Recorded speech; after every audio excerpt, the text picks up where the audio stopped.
আমার স্ত্রী মাঝে মধ্যে আমার মুখের উপর কথা বলে, এতে কি ওর গুনাহ হবে? ভাই রাকিবুল ইসলাম, সংসারের বিষয়গুলো কি নিজেরাই সেরে ফেলা যায় না? আপনার স্ত্রী আপনার মুখের উপর কেন কথা বলে, এটা তো একটু দেখা প্রয়োজন, তাই না? আপনি কি তাকে কোনো পাত্তাই দেন না? তিনি তো আপনার একজন প্রিয় মানুষ, তাই না? স্ত্রী মানেই হচ্ছে প্রিয় মানুষ। তাহলে তাকে তার সম্মান কি আপনি দিচ্ছেন, নাকি তাকে উপেক্ষা করছেন? তার অধিকার কি আপনি রক্ষা করছেন, নাকি তার অধিকার ক্ষুণ্ণ করছেন?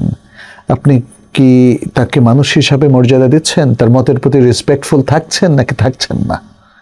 যদি না থাকেন, যদি একের পর এক আপনিও ভুল করেন, তাহলে তিনিও তো একজন মানুষ, রক্তে মাংসে গড়া মানুষ।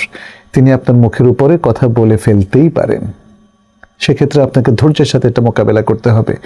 আপনার যদি ফোকাসটা হয়, আচ্ছা আমার স্ত্রী তো দুর্বিনীত, সে আমার কথা শুনে না, আমাকে বকাঝকা করে, মুখের উপর কথা বলে, তাহলে তোর অনেক গুনাহ হচ্ছে। আপনি যে খুব সহজে ক্যালকুলেশনে চলে আসলেন, আপনাকে আরেকটু ভাবতে হবে। প্রথমত তাকে ক্ষমা করে দেন, যেহেতু সে আপনার প্রিয় মানুষ, আপনার সন্তানের মা, তাকে ক্ষমা করে দেন। দ্বিতীয়ত আপনি একটু নিজে অ্যানালাইসিস করেন যে সে আমার একজন প্রিয় মানুষ, আমিও তো তার প্রিয় মানুষ, তাহলে সে মুখের উপর কেন কথা বলে?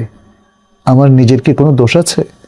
আমি কি তাকে সম্মানজনকভাবে মানে তাকে গ্রিটিংস জানাই অথবা তাকে ট্রিট করি?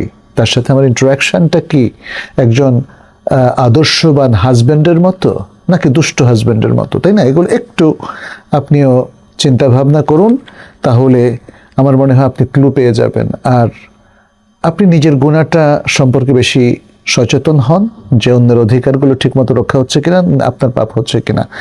আর আপনার স্ত্রী কোনো ভুল ত্রুটি করলে তাকে বুঝিয়ে দিয়েন, তাকে মাফ করে দিয়েন, এবং তাকে একজন আইডিয়াল ওয়াইফ হওয়ার জন্য তাকে আপনি হেল্প করেন। তাহলে দেখবেন যে এগুলো আর থাকবে না, ইনশাআল্লাহ। আমার এই কথাগুলো সবার জন্যই প্রযোজ্য, ইনশাআল্লাহ, শুধু ভাই রাকিবের জন্য নয়। আমার কাছে মনে হয় এইভাবে যদি ওয়াইজলি আমাদের স্বামী স্ত্রীরা সুন্দরভাবে আচরণ করতে পারত, তাহলে প্রত্যেক সংসারই সুখের হতো, সুন্দর হতো।